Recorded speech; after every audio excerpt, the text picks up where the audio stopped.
Tania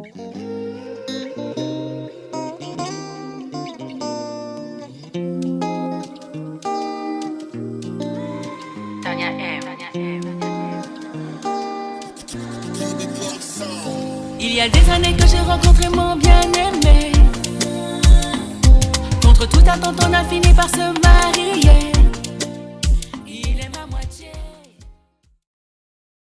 Bonjour à toutes et à tous, j'espère que vous allez bien. C'est Tania M. Je continue mon enseignement sur le mariage, sur comment se préparer au mariage. Et comme vous le savez, c'est vraiment une bénédiction le mariage. Voilà, le mariage, c'est une bénédiction. Il y a des personnes qui pensent que le mariage est une prison, mais le mariage est une bénédiction. Et surtout si on respecte les principes de Dieu concernant le mariage, je suis convaincu que vos mariages seront des havres de paix. Alors, on a dit quand même qu'il y avait quand même certains fondamentaux qu'il fallait respecter. On a dit qu'il fallait, avant de faire alliance avec un homme, il fallait d'abord, ou une femme d'ailleurs, il faut d'abord faire alliance avec Dieu. C'est important d'être amoureux de Dieu d'abord, d'aimer sa parole et de la mettre en pratique. Et puis, on a vu aussi que il y a d'autres fondamentaux comme le fait, effectivement, d'aimer son partenaire, de l'aimer pour les bonnes raisons, de ne pas l'aimer de manière intéressée, de ne pas forcer l'amour, de connaître la vision de son conjoint, qu'une femme puisse dire oui aussi à la vision, et aussi qu'il fallait choisir une personne qui avait la crainte de Dieu. La beauté est vaine, la grâce est trompeuse, donc attention à tout ce qui brille là. Soyons vigilants, soyons exigeants en ce qui concerne le mariage, et surtout, remettons le choix de Dieu, le choix du conjoint, entre les mains de Dieu. Que Dieu soit celui qui va choisir nos conjoints, votre partenaire de vie, laissez Dieu faire le choix pour vous, mais vous soyez vigilants, ayez du discernement, soyez à l'écoute du Saint-Esprit pour faire le bon choix du conjoint. On a aussi dit que la préparation au mariage, elle est importante, et j'aimerais aujourd'hui aussi revenir sur ce processus-là du mariage. Alors, on sait que tout commence avec Dieu. Dieu doit être celui qui nous révèle notre conjoint. Et je me souviens, lorsque j'ai rencontré pour la première fois mon mari, le Saint-Esprit m'a parlé. Le Saint-Esprit m'a révélé, il m'a dit que cet homme serait mon mari. Et vous savez, je suis restée calme avec cette information. J'ai peut-être partagé avec ma petite sœur à l'époque, mais je suis restée calme. Je ne me suis pas précipitée et je me suis dit, si Dieu m'a dit que cet homme est mon mari, alors assurément, il deviendra mon mari. Et j'ai laissé un processus se mettre en place et on s'est mariés. Et vous savez, c'est mon mari qui m'a déclaré, entre guillemets, sa flamme, qui m'a dit que, voilà, je veux t'épouser, je veux que tu sois la mère de mes enfants. Alors que moi, je savais, avant lui, qu'il serait mon époux. Et donc, entre guillemets, Dieu m'avait révélé cela avant lui, mais j'ai laissé un processus se mettre en place. Dans ce processus que j'ai beaucoup aimé, et ce que je vois aussi très rarement aujourd'hui, c'est que mon mari, quand il était sûr de lui, parce qu'il faut il faut s'engager quand on est sûr. Il y a une différence entre la précipitation et la vitesse.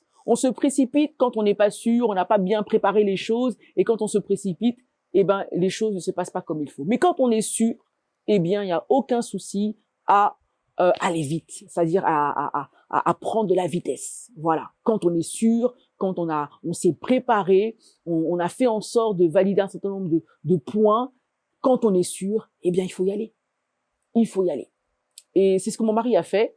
Ce qu'il a fait, c'est qu'il est allé voir d'abord mon pasteur. Voilà. Avant de venir me déclarer sa femme, il est d'abord allé voir mon pasteur. Et ça, c'est une étape, je trouve, que beaucoup de personnes négligent, et elle est importante parce que normalement, si tu es un chrétien assidu, ton pasteur te connaît ton état d'âme, connaît ton parcours, et donc il connaît ton témoignage, et donc il est capable aussi, entre guillemets, de rassurer et d'apporter aussi un bon témoignage à la personne qui se présente à lui. C'est ce qu'avait fait mon pasteur de l'époque. Il a dit oui, je connais très bien la sœur, je connais sa famille. Voilà, c'est une sœur qui est bien. Et mon pasteur a donné sa bénédiction à mon époux pour qu'il puisse venir vers moi. Et c'est là, après, mon mari est venu vers moi. Et ensuite, on a continué à faire les choses de manière ordonnée. Je vous avais dit que notre Dieu n'est pas un Dieu de désordre. Il fait les choses dans l'ordre. Il y a des étapes à suivre. Et donc, mon mari a suivi les étapes. Alors, étant d'origine africaine, il y a en Afrique un principe qui est celui de la dot. Donc, il faut se présenter auprès des parents. Un principe qui est aussi biblique, qu'on voit aussi dans la Bible, mais c'est vrai que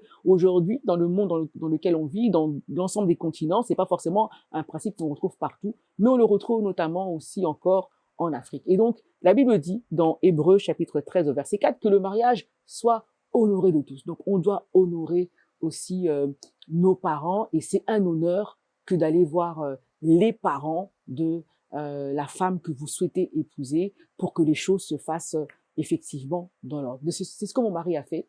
Il est allé voir mes parents, il a écrit un courrier et les choses se sont faites dans l'ordre des choses. Et c'est comme ça qu'il a eu aussi la bénédiction de mes parents. Voilà, donc c'est un mariage où il a eu la bénédiction de mon pasteur. Il est d'abord allé voir mon pasteur, ensuite il est allé se présenter auprès de ma famille, du côté de ma mère, du côté de ma mère.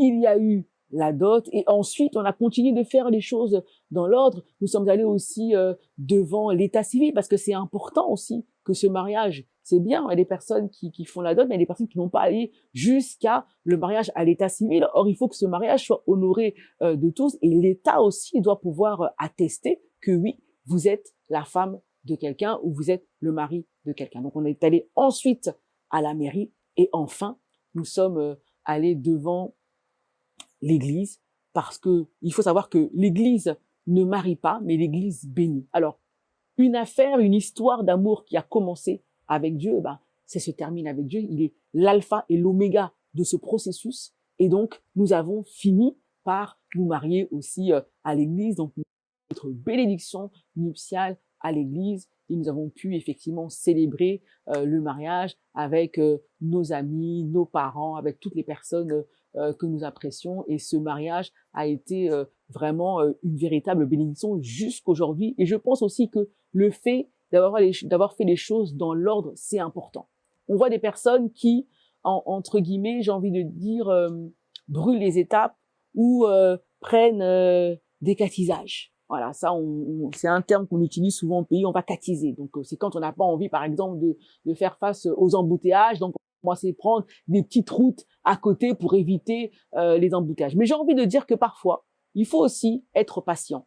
La Bible dit que la foi procure la patience. Et parfois, il faut oser affronter les embouteillages et attendre que ton tour arrive, que l'étape puisse passer. Parce que vous savez, prendre des catisages, vous regardez bien ce que c'est qu'en train de faire ma main, ça c'est le serpent qui marche, qui avance comme ça. Voilà, il avance comme ça, il prend des catisages. Mais nous, avec Dieu, on doit marcher droit. Voilà, il y a un chemin et on marche droit avec le Seigneur. C'est un Dieu de droiture, donc il faut marcher droit avec le Seigneur. La Bible dit que qui est spacieux, large et le chemin qui mène à la perdition et étroit et le chemin qui mène à la vie éternelle. Un chemin étroit, donc vous avez des murs là qui font que vous pouvez pas catiser. Donc voilà, il faut aller tout droit. Et avec Dieu, il faut marcher droit. Il faut éviter de brûler les étapes. Pardon, il faut pas prendre des catisages. Il faut prendre la voie qui a été tracée par vous. Donc il faut suivre les étapes. Je prends un exemple. Il y a des personnes qui se disent, comme je suis fiancé, eh bien, je veux pouvoir passer du temps avec ma fiancée, mon fiancé. Et on voit des couples qui sont fiancés qui commencent déjà à avoir des relations intimes alors qu'ils ne sont pas encore mariés. Et c'est triste parce que parfois on voit des fiançailles qui ne vont pas au bout. Et on a vu comme ça des personnes qui se sont retrouvées dans des étapes de fiançailles à commencer à avoir une intimité avec une personne alors qu'ils ne sont pas encore mariés. Et au final, ils n'ont même pas été au bout de ce processus, ne sont pas allés jusqu'au mariage. Donc il faut éviter, bien-aimés dans le Seigneur, de brûler les étapes, étape par étape.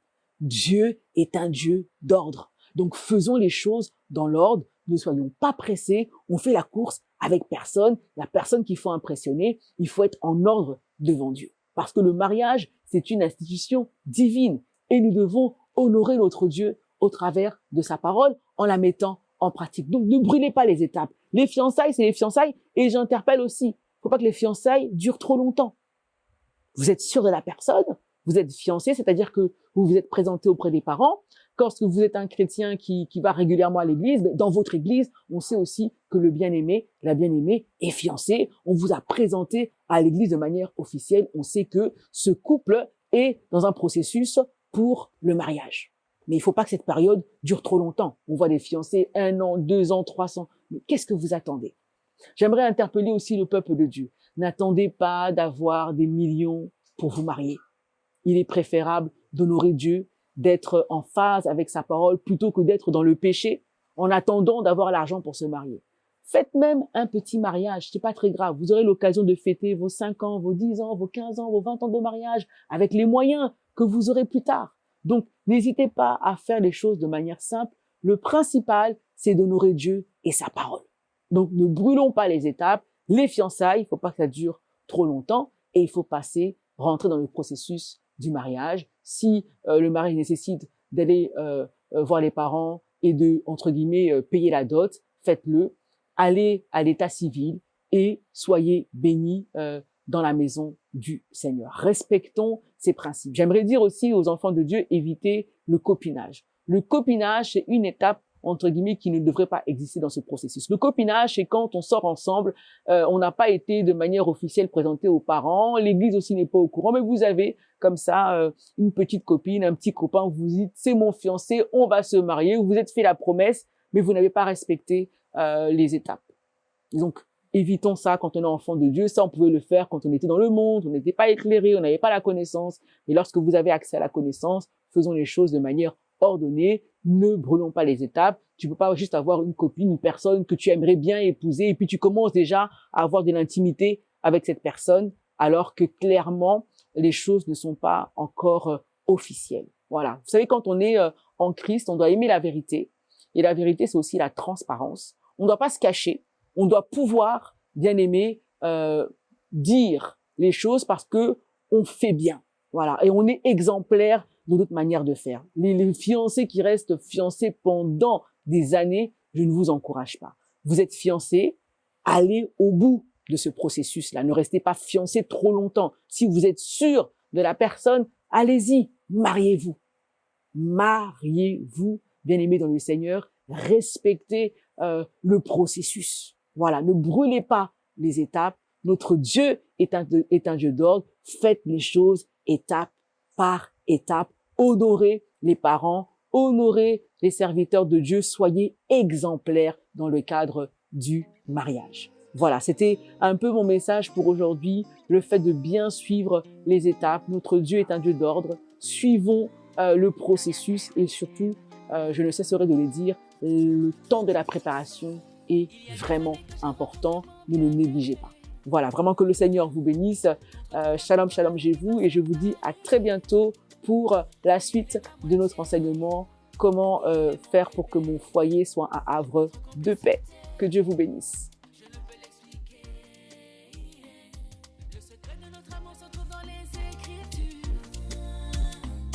Éphésiens, Genèse, Galates et l'Épître aux Corinthiens.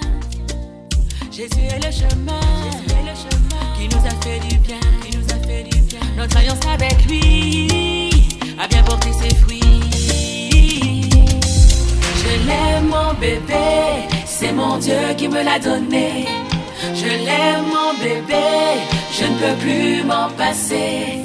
Un amour sans forcer, collé serré, faut pas jouer.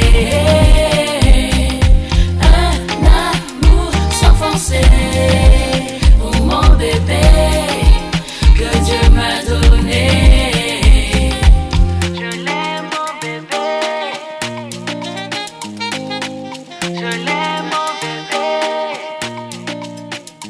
C'est lui pour la vie, c'est lui l'amour de ma vie. Quand il y a des désaccords et nous